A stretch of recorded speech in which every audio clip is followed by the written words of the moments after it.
Hi, I'm Jonathan Hafetz, and welcome to Law on Film, a podcast that explores law through film and film through law.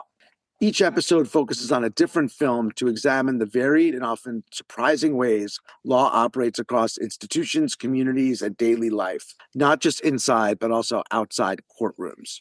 This episode, we look at Lives of Others, Florian Henckel von Donnersmarck's haunting exploration of surveillance, complicity, and the brittle architecture of authoritarian legality in the final years of the German Democratic Republic, aka East Germany. The critically acclaimed 2006 film examines how law can be co-opted into an instrument of domination, how bureaucratic routines of security normalize repression, and how small acts of resistance acquire profound moral weight under systems built on fear and on an extensive system of informers. The Lives of Others raises enduring questions about the ethics of observing, informing, and intervening in Cold War Eastern Europe. To help unpack these themes, I'm joined by Mark Drumbl and Barbora Hola, whose recent book, Informers Up Close, Stories from Communist Prague by Oxford University Press, offers a deeply researched, empirically grounded look at informers within repressive regimes and transitional justice processes. Their work examines why individuals become informers, how states structure and reward those relationships, and what happens when societies later attempt to reckon with these morally fraught collaborations. Bringing the lives of others and the book Informers Up Close together into conversation with each other will allow us to explore how informing is structured, justified, resisted, and later remembered. Together, the film and book illuminate the lived realities and ethical ambiguities of surveillance and collaboration under authoritarian rule, as well as the legal and moral challenges that arise when society seeks to confront these practices following transitions to democracy. Let me introduce my guests. Mark Drumbl is the class of 1975 alumni professor and director of the Transnational Law Institute at Washington and Lee University. Mark has held visiting appointments and has taught at law schools around the world. His work has been relied on by national and international courts. He's also served as a defense lawyer in the Rwandan genocide trials, co-authored an amicus brief to the International Criminal Court, and been an expert in various aspects of international litigation around international terrorism, child soldiers, and the drafting of a global convention to criminalize racist hate speech. His books include Atrocity, Punishment, and International Law, Reimagining Child Soldiers in International Law and Policy, and of course, Informers Up Close, Stories from Communist Prague, with his co-author, Barbora Hola. Barbora Hola is professor in empirical legal studies of international criminal justice at the Department of Criminal Law and Criminology at Vrije Universiteit Amsterdam and senior researcher at Netherlands Institute for the Study of Crime and Law Enforcement. Barbora has an interdisciplinary focus and studies transitional justice after atrocities from multiple perspectives. Barbora is also fellow at the Center for International Criminal Justice and co-chair of the European Society of Criminology Group on Atrocity Crimes and Transitional Justice. In 2018, she was appointed as member of the De Jong Academy of the Netherlands Royal Academy of Arts and Sciences, and in 2017, Barbora was one of the 4 candidates who received the prestigious WISE, Women in Science Excel Fellowship from the Dutch Organization for Scientific Research to develop her research on empirical studies of international criminal and transitional justice after atrocities. I should add, Barbora is also a fluent and a native speaker in Czech, which was instrumental to their book project, as we shall learn about. So, Mark, Barbora, welcome to Law on Film. Great to have you on the podcast. Well, thank you, Jonathan. I'm very happy to be here. So let's start first with the film, and then we can move into the book and explore all these fantastic and important synergies. So The Lives of Others takes place in 1984. What's going on in the GDR and across the Eastern Bloc at that time period? Take us back to 1984. Well, I was 4 years old. And I think that what is going on is that the communist regimes are slowly but surely cracking a little bit, I think. So in the 1980s, you have a glasnost and perestroika in the Soviet Union. And I think all over Eastern Europe, like the whole systems of repression and authoritarianism are cracking slowly. Well, and while all that is going on, and I think this is one of the magical parts of the film, notwithstanding cracking and creaking and crumbling and Stasi, secret police, and oversight. The other thing that's going on is people are living their lives. They are falling in love. They are writing beautiful things. They're scurrying about to try to scamper some space of joy and happiness. They're feeling things. They're lonely and they're filled. They're full of emotions. And one of the things that I think is really quite stunning about the film is it conveys everything that Barbora said. And that's sort of the leitmotif for it all. But what it does is it conveys the emotionality of life, even within strictures and structures. And for us, that's something that was an enormous influence when we decided to write our book in the way that we wrote it. And it's beautiful that the film does convey this kind of duality. And if I may follow up on that very fast, I think what the film does is it indeed shows the human side. And it is, to an extent in that, it is timeless. So you could have asked what was going on in 1994 or 1755, because I think that perhaps the human sort of human part or humanity of it all perhaps would have been very similar. Well, and the other thing that's also transcendent, which is also a theme in our book, is the reality of eavesdropping, listening, snitching, tattling, and using information to people's advantages, regardless of the liberality or illiberality of the state. So, hooking into what Barbora said, there's a timelessness to that too. In informers and listeners are everywhere just as they are nowhere. I mean, obviously, the tech of informing has changed from the 1980s in the Eastern Bloc to nowadays, where everything is recorded, just like we are now. And I think that's another important timeless theme.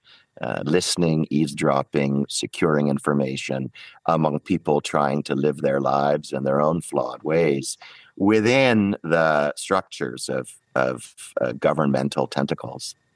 And so we get the film sort of, focuses around the Stasi, right, the secret police in the GDR, and you talk about in your book the SBT, basically the then Czechoslovakia analog. What was the size and significance of the Stasi, right? So you're talking about this sort of people trying to live their lives amid this state where you have this secret police. I mean, how pervasive, how significant was it? The Stasi was probably close to the KGB and perhaps even beyond the KGB in terms of its reach, its depth, and its network. I think East Germany actually had the highest percentage of informers and secret police agents from any of the communist countries. So therefore, there was variance internally. The Stasi were very dense. A lot of recent research actually has come out on the Stasi and actually has suggested that the density of informing in East Germany actually transcends even just the Stasi. And they were vast networks of informal informers, so to speak, in a variety of societal organizations. So you mean people who did not cooperate with Stasi, but informed in many other ways, right, Mark? Correct. For example, people at schools, clubs, associations, sporting teams who stood outside the formal apparatus and contractual agreement to be informers with the Stasi, but who nonetheless supplied information. If we can pivot to the Czechoslovak Soviet Socialist Republic, what we have there is a less dense network and one that is not as deeply anchored in society. However, to some extent, these are differences of degrees, not of kinds.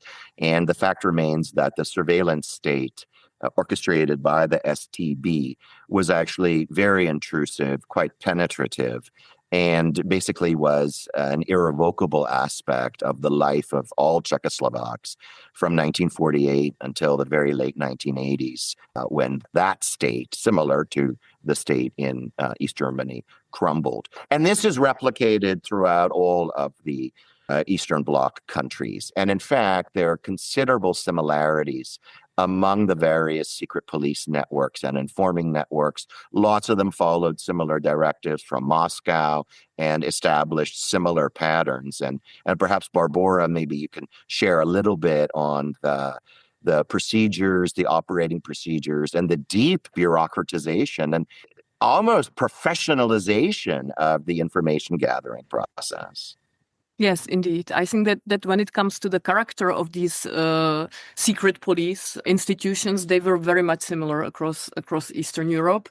However, they differed in size, and of course, context matters always. So in Czech Republic, as Mark said, or Czechoslovakia, as Mark said, it was Státní bezpečnost in Czech, or STB, state security. And yeah, what they did, and it's very much similar to what we see in the movie as well, is that they basically policed private lives of citizens. So we're very interested in everything and anything what everyone was doing.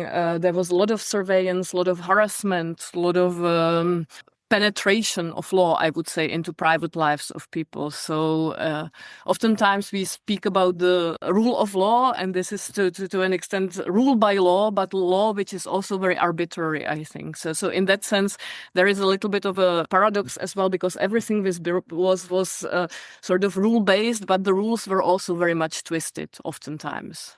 And when it comes to size in Czechoslovakia, I think that the estimates are that when it comes to informers, every 1 in 100 Czechoslovak citizens was cooperating with secret police back in the time. What also needs to be added, I think, actually, is that, of course, it was 40 years. So the intensity of surveillance and the way how the secret police was working was changing over time too, depending on external circumstances, internal circumstances, and as it goes with anything and everything. Right. So in the Stalinist years, in the 1950s, the surveillance was particularly acute, and the methods of recruiting informers were more brutal and often involved coercion. And the consequences for being informed upon could actually involve serious imprisonment and, physical coercion. That waxed and waned, as Barbora said, through time. In the Czechoslovak case, things in the 1960s became slightly looser. Then there was the Prague Spring in 1968. That was a major turning point with Operation Danube, and the Soviets then coming in and reasserting control. A period of normalization ensued after that in the early 1970s, where the system became rigid once again. And then I think over the last 15 years or so, and this is a very interesting stage. And I think it's similar in East Germany. I think we see this in the lives of others because, Jonathan, as you said, the time period is in the 80s. What we see sort of from the mid-70s on is this kind of putrefaction of the regime. Informing continues, the structures continue, the strictures continue, but there's a great apathy that begins to settle in. And what's very interesting is informing continues in this particular space. If I just want to jump in and add one other, I think, important caveat. The Lives of Others features predominantly Gerd Wiesler, the secret police agent, the handler. So he's the agent. He's the Stasi agent. And of course, the STB had its agents. But accompanying this is this much broader, rim and ring of informers. And that is more the focus of our research than the agent. The two are obviously together. But the informer in The Lives of Others, the dominant one is Christa Maria. So the heroic lead character, Drehmann's girlfriend, lover, and so forth. And she ends up informing against him and, providing the key piece of information about the contraband typewriter. And in a sense, she betrays him. The way she becomes enmeshed in the betraying, of course, is through coercion. She's obviously, addicted to prescription meds. The Minister of Culture is sexually harassing her. He sees himself in competition with the very glamorous Drehmann. And then you've got Wiesler, the agent, who almost in this voyeuristic space, to go back to what we had said earlier, has got these surveillance obligations, but then he becomes completely enamored with the amour and the ardent nature of the relationship between Drehmann and Christa Maria. So it really is this play on love life, at the same time lording power. So I think this is a really great hook. Yeah, it's so interesting. And he also becomes, Wiesler also becomes disillusioned, right? Because he was sort of the good soldier, kind of the believer in the mission of the Stasi, of informing that it was necessary to the revolution. And then he realizes that the reason that they're going to spy on Dreyman is not because really they suspect him of any, really pro-Western or anti-government sympathies, but as you said, Mark, because the Minister of Culture, Bruno Hemp, the big shot, wants him out of the way so he can pursue his girlfriend, Dreyman's girlfriend, Christa Maria. And so there's a corruption. The informing that's at the center of the lives of others is really about kind of almost like a really very petty personal corruption and abuse of power. And I also think there is a huge contrast, right? Also, if you look at how the film is made, when you look at the scenes from the Stasi environment, which are like a very, very sort of like a rectangular and boring and blah, blah, blah. And then look at the place where Krista and Gork are living, which is sort of much more lively. And to an extent, I think that perhaps for Wiesler, that's also like he seems to have had crush on Georg and Krista, maybe their way of life, and to an extent is very attracted to that as well, also in contrast to how he is being depicted or his life is being depicted in the movie. So I also think that it goes perhaps a little bit beyond corruption or a systemic sort of motivations and back again to the human and our sort of like emotions and desires. And because I think that there is also a little bit of him longing being like Georg and Krista to an extent. But what's also interesting, just pushing Barbora's point further along in what I think is a very interesting direction, what we found in our research in our book and what the film also conveys is, Jonathan, most informing was indeed petty. Most of it was motored by resentment, desire, getting things, getting even, getting ahead, was motored by personal grievance, and the informing network was turning to surveillance and the secret police to settle scores and get things that had nothing to do with the preservation of Marxist-Leninist political thought or the preservation of the state. So in a sense, the Minister of Culture's motivations for initiating all of this, and then Wiesler's motivations for subverting it, belie the reality that, for the most part, this is actually how it worked and how the system was harnessed. So I'm totally with Barbora that it's not per se corruption, it's the convenience of this as almost a way to socially navigate fraught times. But it also shows that all the systems, no matter whether they're democratic, repressive, authoritarian, are enforced by humans, right? And humans are humans. So we live our lives no matter what the system is. And I think that this movie is exactly about that. It's about the humanity of life in any regime as well. And also the pain of betrayal, right? So in The Lives of Others, the betrayal, so Christa Maria betraying Georg Dreyman, it's elongated because for the longest period of time, Dreyman thinks that Christa Maria is the one who, yes, informed, but then redeemed it by somehow disappearing the typewriter. And then it's only when he opens the secret police files and reads his and looks at the timeline, and he's sitting in this dusty, musty archive room, looks up and is like, holy smokes, the timeline is such that it must have been Wiesler who did this and not Christa Maria, which is another really interesting aspect, I think, of the film and something that is also quite motivational to us. It's the presence of the truth of the archives that then opens up and circulates after the fact. And what do you do with that information? And maybe we sort of get to that a little bit later on in our conversation. But that's also an important point, because informing ended in this classic sense when the Eastern Bloc turned to, market-based liberal democracy, or attempted to do so, whatever that means. But informing continues. So it's the lives of others at the time, but those lives have an afterlife, a really vibrant afterlife today, still now. The film's from the mid-2000s, but certainly still now in the countries of the former Eastern Bloc. Informing is a hot topic. We've workshopped our book in a number of places, and our book sort of attempts to perhaps take a bit more of a reconciliatory approach to informers through contextualization and emotional analysis. And that elicits responses, in particular from people who've become of age in these East European informing networks. And there's a penchant to a form of retributivism there. And I get it. It's not ill-placed. It's not, menacing or baleful, but it's really there. So it goes on. Yeah, the end of the film, it sort of hints at transitional justice. You have the archive, which we're going to get into when we talk about the book.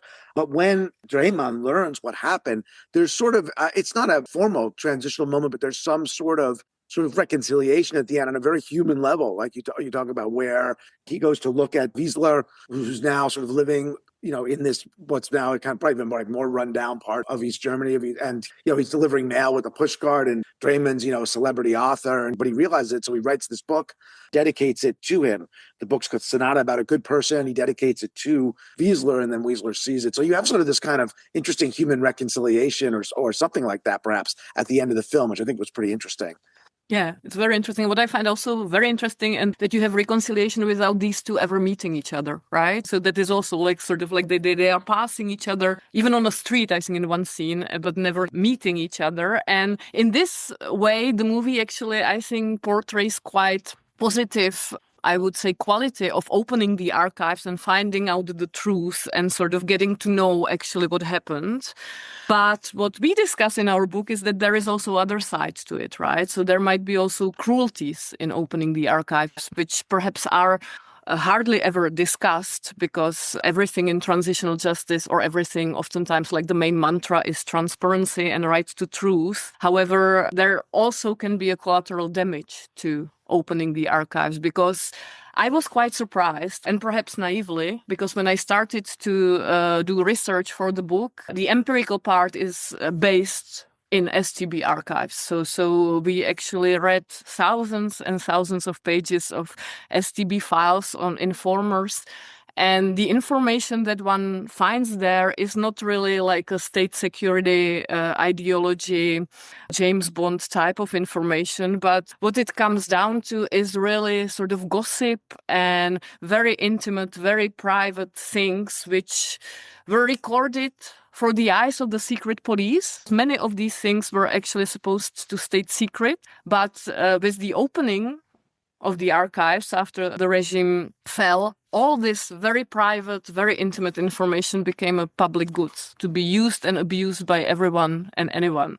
So in this sense, I think that the movie is a little bit too positive about the archive opening, understandably, right? But I think what needs to be realized is that there is also collateral damage which comes with it, and it's important to talk about it too, I would say. So in your book, you went to the archives, the SPT archives, you went through hundreds of files, you narrowed it down to 23 file stories, and then you really featured 6 of those in narrative form in your book. Can you talk about why you chose this methodology and what you hope to show through it in the book? So what we wanted to do, we wanted to show human stories, I think. So we wanted to give very detailed narratives about individual informers to show the complexity and humanity of individuals who ended up informing, or were voluntarily informing, or were forced to inform. And therefore, we took the files as the main source with all the detail. We wanted to show human stories, and the files are the most readily available source, actually. And of course, in the book, we discuss the advantages and disadvantages of using secret police files. And of course, it has a lot of limitations.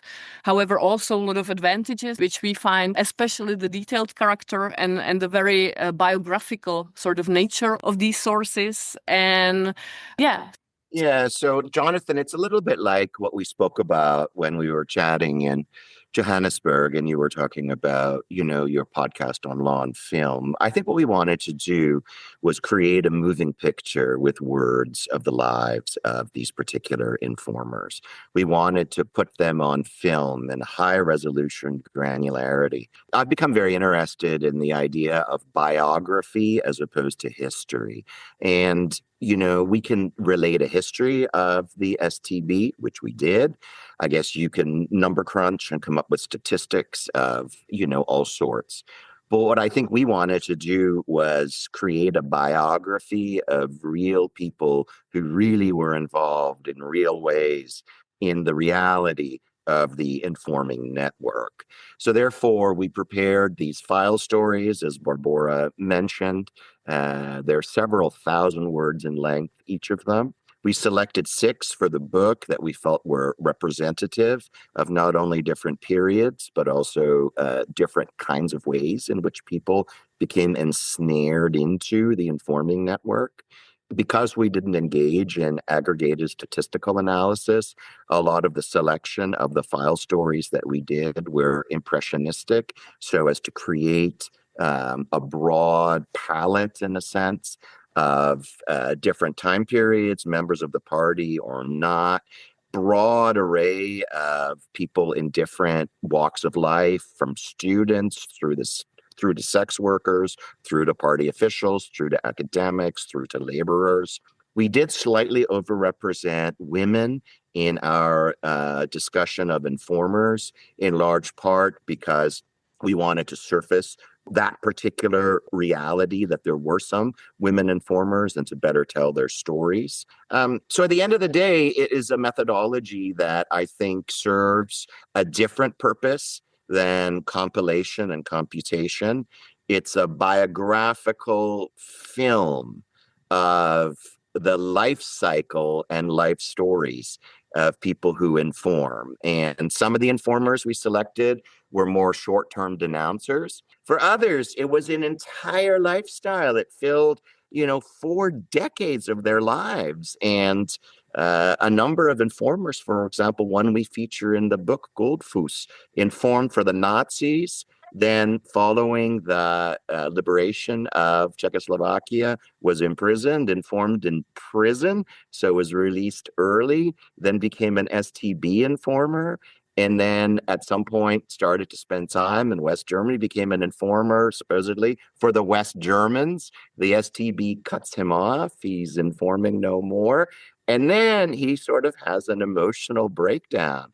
And there's a poem he wrote called Sigh, which is in his file, in which he's pleading with the STB now through poetry about his misery at being minced from the informing contact. So it's really, there's a filmic quality to it.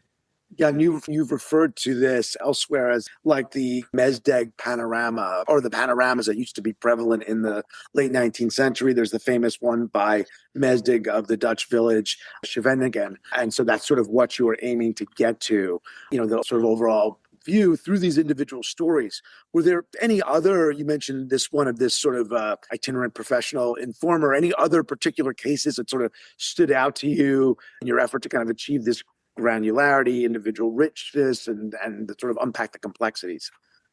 Well, all of them are interesting in their own way. So the stories that we are featuring in the book we chose them on purpose, right? To show like different ways and different emotions that actually motivated informers, according to us. So I think that one of them which stuck with me is Lily. So Lily was a very, very brave and defiant woman. Her story is quite short, but very, very impressive. She was informing in the 1950s. So actually informing. She was actually not informing, but she was approached by the secret police in 1950s, and they wanted to ensnare her in their network, and she was very resistant. And because she was suspected of working with French intelligence, so again, a little bit of a similarity with Goldfuss, secret police approached her and blackmailed her to actually start cooperating with them, and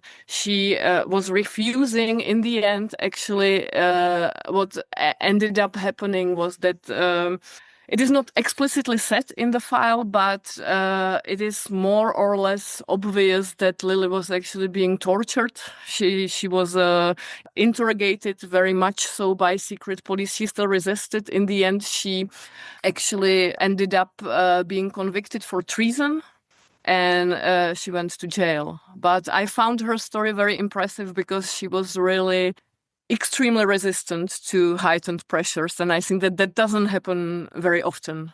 So that's one of those which stuck with me. Yeah, and Lily is obviously at the height of Stalinism, right? So a period of time that was particularly brutal. I think others that Barbora and I have since talked about a lot, who have stuck with me and us and Alone and Together. There's Sukup, who's featured. So he's like this low level, kind of harmless criminal who's into Vexel, that's money changing. He's into these, crimeless, victimless crime kind of things, a little bit scamming here and there. And he turns to informing to keep his whole system going, both in Czechoslovakia and then also in West Germany. There's Dora, who's a sex worker who informs, initially is drawn into it because sex work was the crime of parasitism, not having a proper job was a crime. That's a lever that was often used by the STB to get people in. And then she's informant for a while, but she's like a smooth operator. She never really ever says anything of any meaning. And then in the files, her informing ends because the STB quite pithily notes that she refuses to come to any more meetings with them in the sort of clandestine apartment where they're supposed to meet. And that's because she says that she now has a new boyfriend, and the new boyfriend's a bit jealous and doesn't want her roaming around and visiting like men in flats. And then the STB officer is just like, okay, it's done, right? There's no recrimination. You're no longer informing. There's this guy Barium who informs a lot and quite systematically, but he's like an environmental scientist, and he's informing on the practices in his state agency of non-compliance. I think it's with waste management disposal protocols. And then in the files are full of these technical reports. The agents must have been so bored reading and listening to this stuff. And his motivation is environmentalism. There's also another guy, I don't remember his name. And by names, these are the code names that the STB gave them. We anonymized and pseudonymized everything, but just retained the code names. Although our anonymization and going to pseudonyms, that's just for academic ethics. Anyone can open the files. They're wide open. Barbora will talk about this later, way more than in any other East European country, former East European country. They're wide open. But barium is like providing all this info and ratting people out because the law on waste management was not complied with. He was like an environmentalist. And then even in the files, he's mentioning how West German laws were so much better for the environment. So it's just a potpourri of gossip. Yeah, you tend to think it's sort of more this kind of precise process, but there's an array of information on a societal level. Like we talk about the individual cases and you focus on this granularity, but you also, I think, kind of observe the way kind of it added up. And if you kind of aggregate it, you write about the corrosive nature at a societal level that this informing had, where lying, dissembling, pretending became omnipresent. You have all these sort of individual acts, but together it sort of creates an impact. Like a system of surveillance, right? So I still remember my parents telling me when I was little that the walls have ears, and that's sort of like the pervasive, I think, sentiment, which perhaps still remains in post-communist countries. And there were these, sort of like the double lives, and I think that we discuss it in the book as well. So there was something people were saying on the outside and something else that they were saying in private, and that sort of like, I think, also is a consequence of the whole system of surveillance and fear of being ratted out or saying something wrong that people can use against you. So in that sense, it actually, to an extent, we are not making fun of it, but sort of like telling the individual stories. And I think that you are correct, Jonathan, doesn't also show these more systemic consequences of this whole system of surveillance, where basically people, I don't know whether they were afraid, but they were hesitant to show their true selves because it could have backfired, I think. And I think this leads to another important dynamic. So in our book, we seek to offer a humanistic portrayal of informers. And there's a lot of data to support that. These are generally marginal folks in society. Initially, they're blackmailed into informing, and then quite a number of them begin to assume more agency over time, and then begin to take more proactive roles. And as we said earlier, turn to informing as social navigation. We're very open to the critique that perhaps somewhat similar to the lives of others, right? So Wisla is portrayed in this, positive, empathetic, complex way. And I think he is like that in the film, all right? And I think we endeavor to perhaps do something similar that's rooted in actuality. But the reality is that Wisla also inflicted immense harm on people through his work, and the informers we study also inflicted immense harm on people. And to me, this gives rise to a really interesting question, namely, petty motivations can cause tremendous pain. And what do you do with that after the fact? And is it necessarily better or worse than the pettiness is motivated not by some political dogma, but by getting even, getting ahead, getting things, and vulnerability? The informers are tremendously vulnerable, like lots of them over the arc of their lives tumble into serious mental health issues, drug addiction, like Christa Maria. They're fragile, they're failing and flailing people. So they can also inflict tremendous harm, just like Christa Maria does in the film, and a really deep betrayal. And Dreyman really loves her. He's a very charismatic, charming man. He's got a lot of game, and he really loves her. And she betrays him, and she can't face up to it, knowing what she did when she is discovered, and then she runs in the street and essentially commits suicide. I think that's, one of the sort of an important takeaways from the book, right? As you mentioned, it's also in the film, is this duality, right? As you're explaining, right? As you have informers, they're some sense victims, they're weaponized by the state, but they become victimizers, right? And so that duality, I think, is very important. It also has implications, as you talk about, for the aftermath, for what comes next, for transitional justice, right? And for efforts to, I think the way you explain is that basically after, the communist state falls, the Velvet Revolution, there's an effort to kind of go back and try to paint the picture a little more black and white, right? Informers all bad, right? And that some of the gray is lost. And I don't know, I see the book as sort of offering a kind of a qualified or response to that, or the way that it's more nuanced. Yeah. So if you could talk about that and some of the implications for transitional justice when you have, this kind of duality and this tension between victim and victimizer. Yes, and I think that the tragicality or the vulnerability of informers, which is there during the communism, persisted even after, right? Just because of the mere fact that they were informers, they, at least in Czechoslovakia or Czech Republic afterwards, because Czechoslovakia actually dissolved in 1993 into Czech Republic and Slovakia. And we, in the book, focus on Czech Republic. The informer actually became the embodiment, to an extent, of the evilness of the regime, because it is very easy to an extent pinpoint fingers on these people who, for one reason or another, to an extent, ended up in the informers' networks, and say, they are the ones who actually are responsible to anything, who were the backbone of the repression as well. While in reality, I would say that almost every and any Czechoslovak citizen actually bears a certain level of complicity. Because, the regime was kept going not only by informers, but also by ordinary citizens who were showing up, in processions and who were just living their lives and not really sort of doing what they were told to do.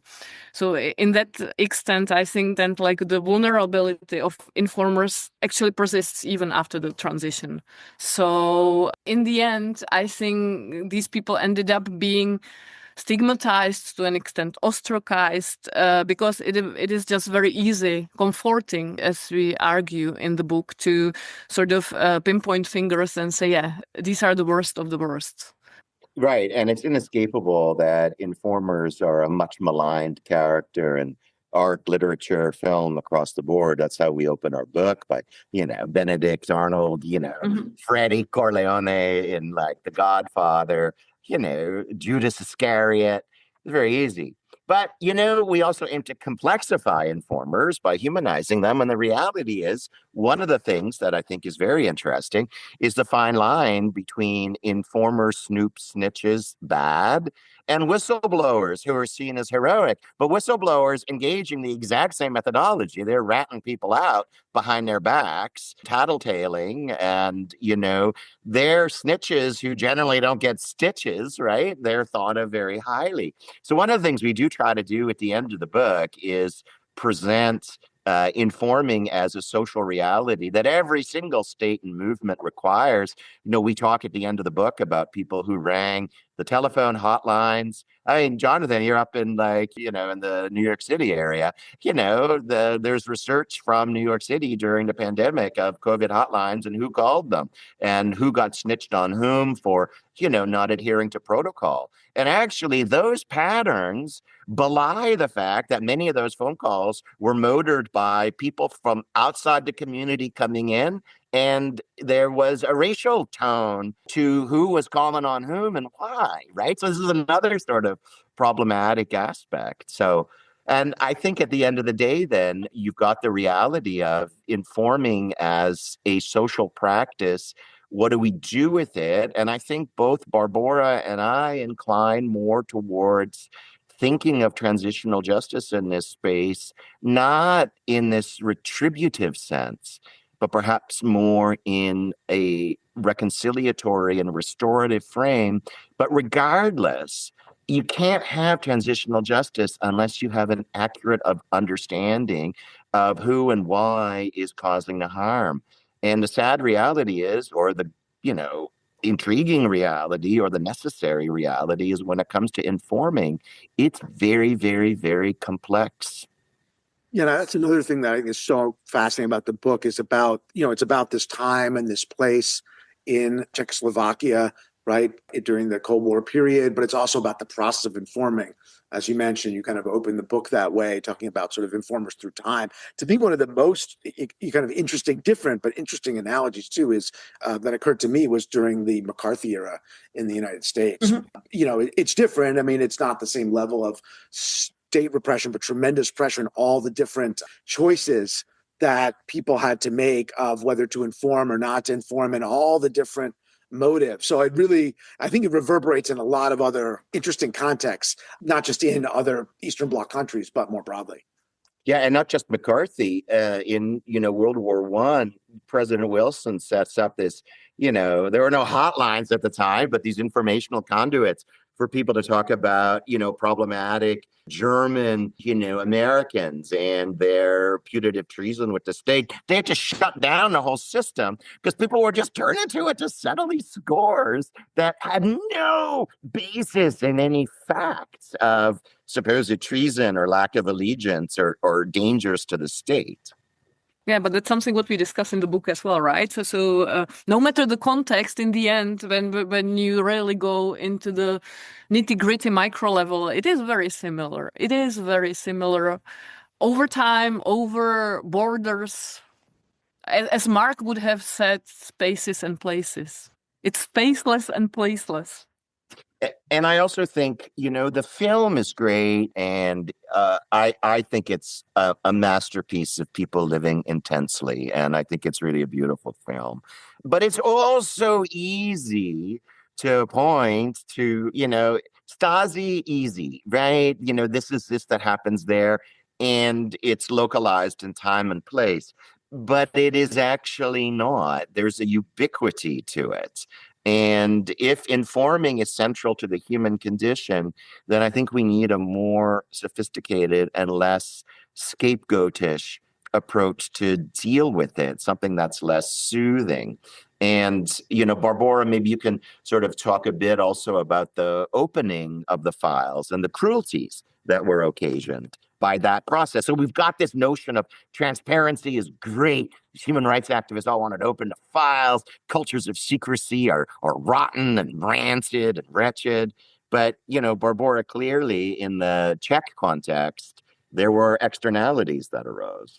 Yeah, especially when the files are open as such, so with no redaction whatsoever, then you really get out all these oftentimes spicy and oftentimes extremely private details, which perhaps shouldn't be out in the public. So like alcoholism problems, affairs, and stuff like that. And this can be painful for, relatives, children, people who should have never known that information. So in that sense, these are the externalities that we hardly ever talk about. And I can give an example which is very benign, but my mother always told me that she had straight A's at school. And somehow during the sort of like, as this project was developing, I actually asked for potential files, if they are there, of all my family members. And there is a file on my mother, and it's not that she was informing, but because she was a nurse in the hospital which was run by Ministry of Interior. And all the employees of Ministry of Interior had files. So I got her file. And then in the file, there is everything, including like the certificates from school, like all her grades. And these were not straight A's. you know what I mean? So it's just sort of, but this nicely shows this sort of like a discrepancy and the things that can come out and perhaps should have never come out. This is absolutely benign and we laughed about it, but you can imagine. Of course, yeah. But knowing that information, of course, motivated Barbora to study all the time and graduate with straight A's in everything. Exactly, right. It was done for a good purpose. But you're right. I mean, some things are, meant to not be public, right? Not to come out. And I think, the archives, I mean, that is something that's very distinct, right, about the post-communist Eastern Europe. And it's in the, it features at the end of Lives of Others. It's obviously the heart of your book. And, you talk about the power of archives being a key feature of post-communist public policy. And you quote Derrida in your book for the idea that there's no political power without control of the archives. And archives act as spaces for public formations. So are some of the sort of larger kind of political issues or battles, or are there battles over the archives, or have there been over the past few decades since they've opened up? Well, the control over the archives, as you pointed out, is key. The word archive comes from the ancient Greek archon, which was the repository of information and power. So clearly, the archives in the Czech Republic nowadays are largely arranged and organized by social movements committed to anti-communism.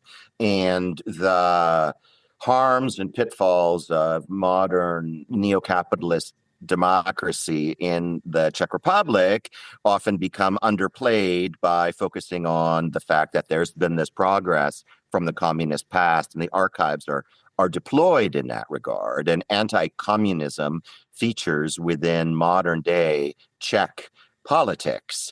So our book has, the STB files in it. But we also have a lot of oral history projects. We've also got a lot of secondary literature. We got interviews. We got folks that are working on, academic oral history projects that contrast with state-run oral history projects. And a lot of the more nuanced oral history projects reveal the reality that although there may have been civil and political rights limitations in a communist period, a lot of people in modern day Czech Republic are very sensitive to economic limitations that arise through a vulnerability vis-a-vis capitalism. And I think the archives serve as purposes to present the past as really putrid. And that doesn't mean it wasn't, but it doesn't mean the present is perfect. And I think that's an important angle to think about as well. And yeah, archives are information, right? And information is extremely valuable goods. And I think that the power of the archives can also be seen in the fact that when the Velvet Revolution or the revolutions in the Eastern European, Central Eastern European countries were not one moment momentarily, right? So it was a process, it was a development.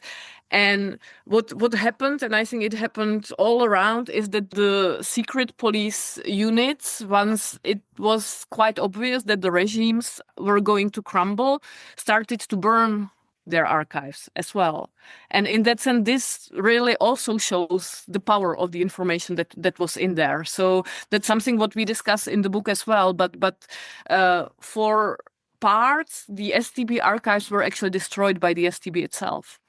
And there must have been a reason why they did it. There is another interesting parallel between the book and the film. And we talk about informers in the book, the film's about agents. However, we also noticed in our review of the files that the secret police agents also have their own set of emotions, right?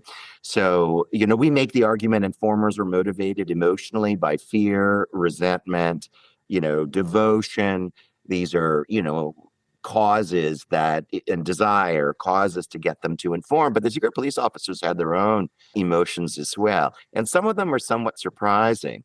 We noticed solicitude in the files, namely the agents caring about the informers, chiding them about their drinking too much, trying to encourage them on a better path. We also noticed frustration. There were informers who were just inept. There's this one informer who was trained in all this wiretapping, and they invest all this effort in training him, and he goes to do the wiretap, and he bums out. He doesn't pull it off, and it all turns into a debacle.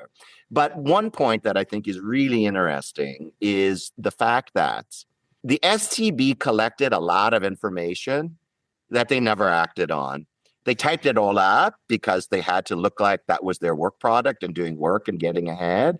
So the files are full of hundreds of thousands of pages of typewritten notes that were never acted on. All the stuff Barbora is talking about, alcoholism, affairs, petty theft, bad behavior, blah, blah, blah, blah, blah, blah, blah, blah. And nothing happened. Stuff only happened when transitional justice activists, after the fall of the regime, said, we got to open this up to everybody. Yeah. And there's a harm in that. And I'm not excusing or forgiving the secret police officers at all. But the fact remains is they collected a lot of stuff that they never acted on, and it sat on the shelf and gathered dust. The other interesting angle, which Barbora can also talk about more now, is the intersection with tech and digitization. So all this stuff is digitized. And that's another angle. It makes it more accessible. And the Czechs have the most liberal access policy. In the GDR, after being wide open for a while, there were some suicides publicly, there were some tensions, and then strict rules came in of access. And if I may, I will not talk about digitization and tech, but I think what is really interesting, Mark, and circling back to the movie, are the emotions of the agents, right? And the STB agents, because I think that if you look at Wiesler, when, in the first half of the movie, when he is the devoted, very meticulous Stasi officer, he's absolutely emotionless. So his face is very static. He doesn't have any expression. I think he's sort of shown as this rational ideology believer to an extent. And then there comes the change, and suddenly his face is full with emotion when he becomes a better person, perhaps, and starts changing the reports, which I find really interesting, because I am not sure I am aware of any research in Central Eastern Europe where someone speaks of emotions of the agents, and they were definitely there. And I think perhaps very much determinative of what happened, which also the movie shows very well to an extent. I think the actor who was actually ill, I think at the time, and passed away shortly after, Ulrich Mühlke, the one who played Wiesler, would actually experience the surveillance in real life. So may have been tapping into that. But the transformation is kind of remarkable. So it captures both the agents and then the informing dynamic through Christa Maria and Drehmann. So I think the synergies with your book are incredible. Well, so, I mean, and on that note, okay, so Wiesler goes to these great grandiose extents to like protect Drehmann. Well, we don't know, but Barbora can shed more light on it. I'm not certain these, the agents in the STB whose files we encountered, were as grandiose. But they also protected people just as they also pounced on people. They're also human.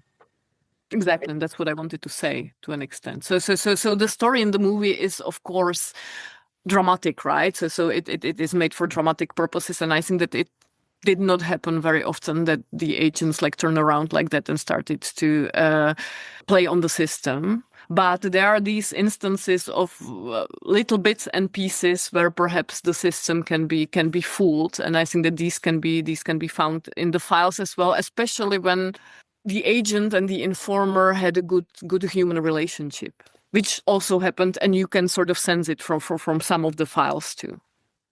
Any other takeaways from the book and your work in this area that you wanted to add? Well, I think one thing that is an interesting angle, which is sort of another overlap in the film, is one of the things the oral histories, especially official ones, portray about post-communist Czech Republic is how everyone was really a resistor, right? So there's this, all of a sudden, the volume of resistance inflates in, historical revisionism. And it's easy then to say, well, you're not listed as an informer. And what happened in the Czech Republic is lists were published in the newspaper of informers. And then, people could challenge their designation as an informer or not, which actually led to the STB files being used in courts, civil courts. But put that to the side. You've got this reality of resistance really being inflated. And I think it is an important corrective in our book to recognize that just as informers can be demonized and scapegoated as being very powerful and all-encompassing historically, so too can the prevalence of resistance. And I think this is an important dynamic. Now, in the lives of others, again, you got, what are the motivations for resistance? So Drehmann is a resistor. He writes that article on the prevalence of suicide in the German Democratic Republic. And that's the, origin of the entire typewriter thing, the sending it out to the West. It gets published in Der Spiegel, etc. And that leads to them really cracking down on Christa Maria. But what are Drehmann's motivations for doing this, right? His motivations are also deeply personal. Jeska, his really good friend, he's this cool guy who's been, defrocked. He can't be a director anymore. He's got some line in there that him not being a director is equivalent to a miller having no corn anymore. He commits suicide. And that's Drehmann's motivation for his resistance. And I think this is also interesting to me because Drehmann largely is in sync with the DDR regime. In fact, he's got his friend, I don't remember the guy's name, Barbora, do you remember his name? It's a thin guy with glasses who's going to parties and bugging Drehmann about being, such an acolyte. And this guy is picking fights, and not in a bad way, but he's picking fights. But Drehmann's motivation for resisting is also deeply personal. It's his love for his friend, right? And to what extent is what he does resistance, right? So that's another thing I think and what it also shows is that all of us combine all of this together, right? So the Drehmann is a regime supporter, actually. He largely benefits from the regime, but for this particular act and also a little bit afterwards. You know what I mean? And it's the same with Christa Maria, who sort of informs but also resists, and the same with Wiesler. I think that what it shows is that perhaps every human being has it all inside us. Which is kind of what Václav Havel said when presented as president, when he was with the prospect of opening these files in the Clarity Act. He didn't want to do it because to him, the line of collusion, complicity, as well as resistance runs through everyone. So he didn't want to do this, right? Even though he himself had faced considerable sanction from the communist state. And he eventually, in his view, did not materialize, and the preference was for a much broader deontological, categorical sort of denunciation. And I think since we're all law professors, this brings us back also to the role of law. Law is a simple yes, no, up, down, binary, guilty, innocent thing, and it has the advantage of the capacity of deontological denunciation. But is this always fitting? Is this always apposite? Is this always desirable? Are there limits to law? And for Havel, actually opening up the archives, he said it would be the biggest victory of the STB. And it happened. Yeah, it does seem like you need other morality, ethics, psychology to sort of unpack this complicated area where the state had so much power, right, to be able to turn victims, as you put it, victims into victimizers. The lines become difficult to draw. And I think your book brilliantly brings out a lot of these complexities. So let me ask how you guys came together and about your cooperation in to work on this book. So, one of the things that I think is a real gem about the book was the way in which not only that we came together, but the way in which we, journeyed. And to me, this is also an interesting angle into writing and scholarship and production. So we had what I thought was a wonderful insider-outsider dynamic, right? So, Barbora is the Czech national writing about her own homeland, part of which maps onto her own life and the lives of not others to her, family members, right? And that's sort of the tangle that arises with that. And then sort of for myself, I, looking at it much more from the perspective of an outsider, more distant, less personal, a bit more theoretical. And I think this is actually a really wonderful model to write good stuff. It was a really energizing partnership, and I learned a great deal, and I think along this particular way it's something to think about, right? And then because one of the challenges we also encountered along the way was, is this a book only about Czechoslovakia or should it be comparative? Is this a book that should just be descriptive or should include some level of takeaways? Barbora, if you remember, for a little while, we thought of just stopping after what turned out to be chapter 4 and just let readers think themselves about the informers, which would have meant that Barbora wrote the entire book, basically. No, that's also dude, you got to do something. It's also not true. No, but I agree. It was amazing cooperation, I think. And it's also not only insider, outsider, but I think that I am empiricist. I think I can go down rabbit holes and I'm very, very sort of like, and Mark is really this meta level sort of like whatever floating somewhere. And I think that the bringing us together, like the book speaks for itself. And I think it's a gem. Yeah. Yeah, it is. And it's gotten a number of really, really good reviews and it's gotten some juice and traction. And of course, we're mindful of the fact that with any project, it also has its limitations and it's, as with everything. And I'm very open to the fact that a similar limitation, perhaps, that one could say about the lives of others, one could say about our book, that perhaps we're also romanticizing through a voyeurism the lives of the informers, not in some attractive way, but perhaps in some excessively humanistic way. But I think what we present about their lives is who they were. And that then means that if we're going to denounce them after the fact, we have to recognize that we're denouncing a very complex humanistic actor and own that instead of pretending that it's not the case. And oftentimes that is what law does, right? Denounces very, very complex humanistic actors, I think. So circling back to the law. Barbora, as someone who grew up in the Czech Republic, was it eye-opening to you in other ways? I mean, did it sort of alter your perception of sort of what you'd been, the environment you've been growing up in any way? Because I think it's very interesting to have studied it sort of because you were very young, right? As you said, when the communist government fell. So Yeah. it must have been very interesting. No, it was. So I always sort of, I'm not sure whether intentionally avoided sort of studying my own home country, but my past research was on Rwanda, Colombia, Yugoslavia, and sort of very, very different contexts. So this was different. This was very different. I think it was close to home on many, many different levels. Also, as Mark said, it,